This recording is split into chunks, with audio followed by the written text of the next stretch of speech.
It's Blake Snell for the Dodgers, who faced the minimum over 8 scoreless innings in Game 1 of the championship series. The last time somebody did that in the postseason, Don Larson's perfect game in 1956.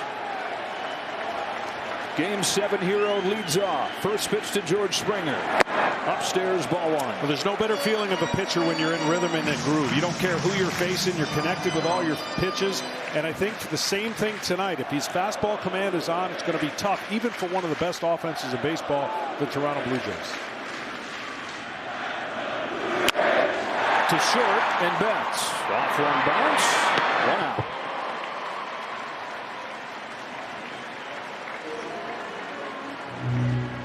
A couple of changes to the lineup in this game. They have not seen much left-handed pitching in this postseason, and so for Davis Schneider, just his 4th start of the postseason, and right into that 2 spot. Well, he's going to need a little better performance than he's had in the regular season against left-handers. You would think that would be his sweet side at the plate, but he has not put enough pitches in play against the left-handed pitchers. He's actually been better against righties. Continues to get most of his action, though, against southpaws. Takes high from Snell. This is the whole matchup, though, John. It's Snell and the Dodger starters against this Blue Jays offense. While the rest of the teams have hit .218 in this postseason, the Blue Jays have hit .296. Well, he has weapons, and the curveball that drops into the strike zone, he'll rarely throw it for a strike when he doesn't want to. Changeup that fades away from the right-handers, and fastball he can pitch to both sides of the plate, up and down. Here's his 1-1 to Schneider. Fastball, get in on him, and a pop up to Mookie Betts. 2 up and 2 down in this first inning. Here comes Vlad Guerrero Jr.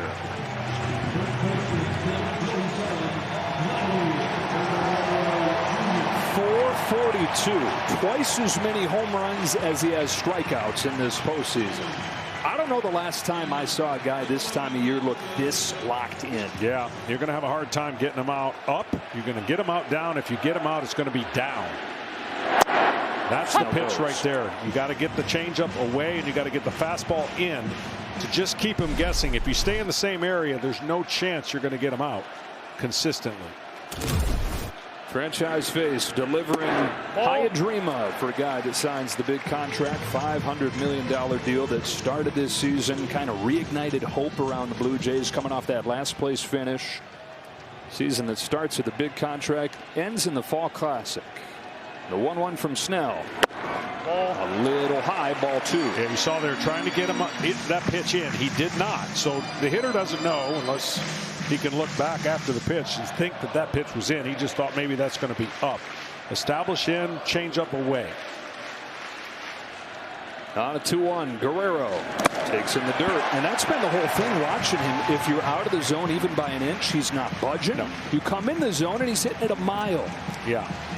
A spinner right here in the middle of the zone, he'll launch a ball. A pitch away, he'll take it to right center. Oh! Change up, taken for a strike. Come on back. 3-2. 2 change-ups perfectly placed, and in a 3-1 count, you can just sit there and kind of spit on it as a hitter. Now you got to be aware that he's hit that spot twice. Snell kicks and fires a payoff. Guerrero chops it down the line foul. He threw a career-high 38 of those change-ups against Milwaukee. He said that he felt like the Brewers were on his fastball, sitting on that, and so he goes to the changeup, but varied the way that he threw it. He threw it as hard as 89. He threw it as slow as 79. Yeah, it's just good touch right now, and his mechanics are so locked in, and that's why it's fun to be a pitcher when you're feeling like this. I mean, right now he's already hit every quadrant on Guerrero in this at bat. Another payoff. Taken for ball 4, and the Jays have the first base runner of the game. And how about the ovation you're going to get right here?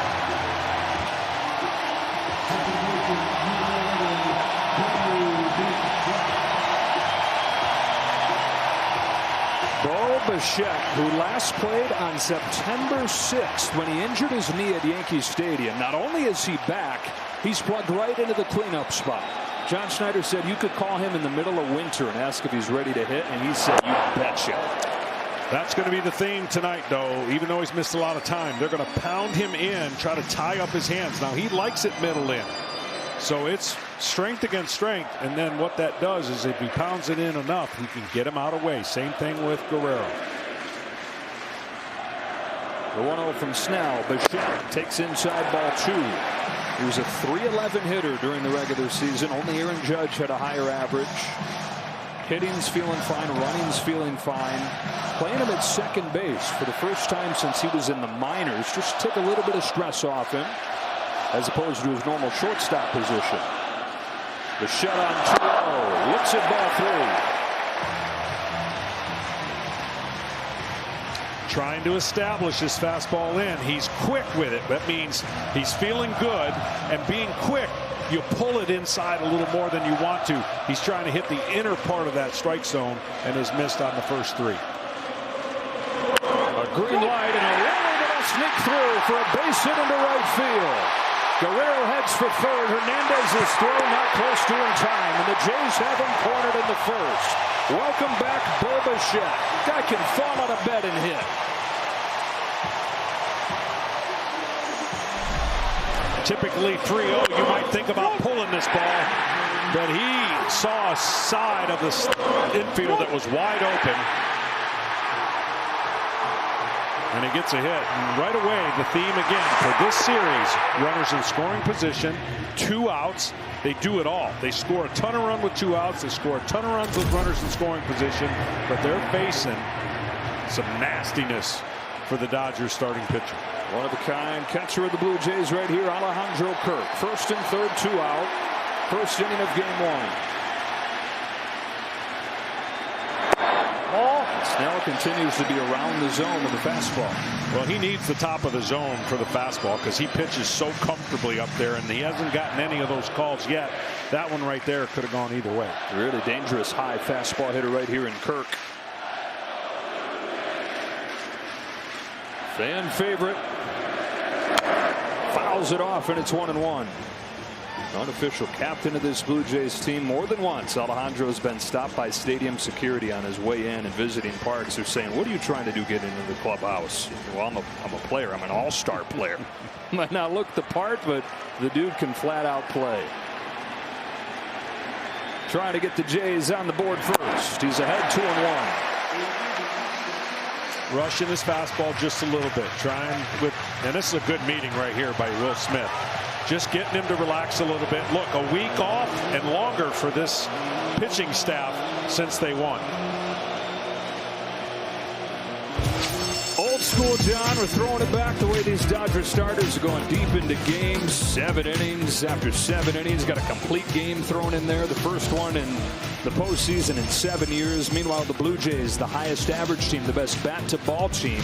Don't let that make you think these are a bunch of slap hitters, though. They also lead the majors in home runs in this postseason. Yeah, they do it all. And listen, when you don't swing and miss a lot, you put the pressure on the other pitcher to make great pitches. Now, you can make great pitches and get quick outs and go deep into the game against this offense, but you better make great pitches consistently. Snell gave up just 1 base runner against the Brewers in game 1 of the championship series. Already a couple here in the first. Ball 3 on Kirk. A left-handed batting Dalton Varsho's on deck. So you're being careful right here with Kirk, knowing you got lefty-lefty coming, you're going right at it. Absolutely careful. Absolutely. The lefty should be a tough at bat against Blake Snell. On 3-1, Kirk fouls it off. 3-2, center cut curve.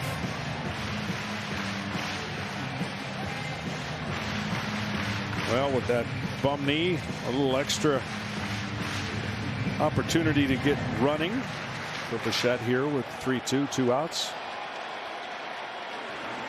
Kirk will ask for time. Now, the Blue Jays have had this offensive machine, even though Kirk has not done a whole lot in this postseason at just .222. Blue Jays are the best 2-strike hitting team in baseball. And he's the best of the bunch. Payoff from Snell. Fouls it off, and we'll do it again. But this is going to be the recipe for success. You see all those first categories, and what they'll do is they'll drive a pitch count up. Even though they're an aggressive team, they foul off the good pitches, they take the bad pitches. And right now, they got 20. This will be the 23rd pitch. Yeah, no matter what happens, they've won this half inning by driving that pitch count up. The whole thing, the Dodger bullpen is not close to what this rotation is. It's not been exposed because the starters have gone deep so consistently. If the Blue Jays are going to win this series, chances are they're going to win it against the pen. Can they get there? 24th of the inning, 8th to Kirk. Is shot down the line, fielding foul.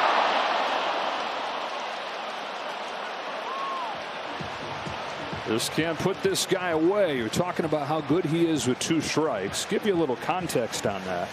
The league average with 2 strikes is 170.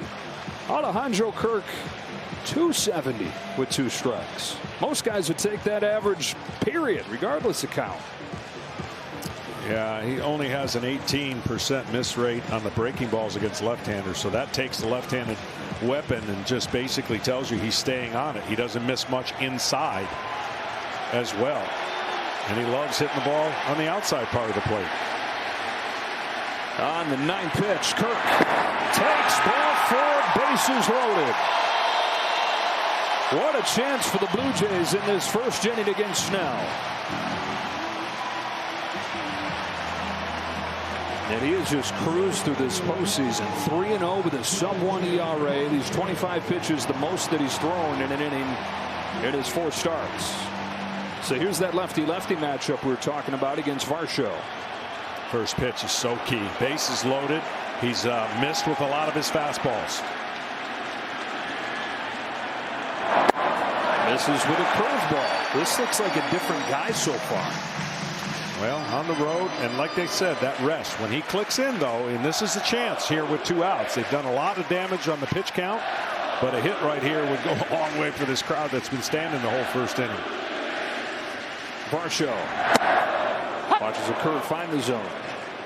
Darton Varsho went into Game 7 of the championship series and 3 for 24 slide. John Schneider said, I got a feeling this guy's about to turn it around. And he went 2 for 4. Knocked in their first run in Game 7. Golden chance for the Blue Jays. 1-1 pitch. Swing and a miss. 1-2. Well, the angles of which Snell throws make it so tough on anybody, but really tough on left-handers. He's going to have to make a mistake with his breaking ball if Varsho is going to have a chance because of the angle that he comes in, and we'll show you later why his arm swing is so hard to pick up as a hitter. The 1-2. Another breaking pitch is flied into center field. Andy Pages comes on, and Blake Snell gets out of this bases loaded jam, but the Jays force him to throw 29 pitches. The World Series comes to Canada, putting the world in World Series this year. Game 1 is underway.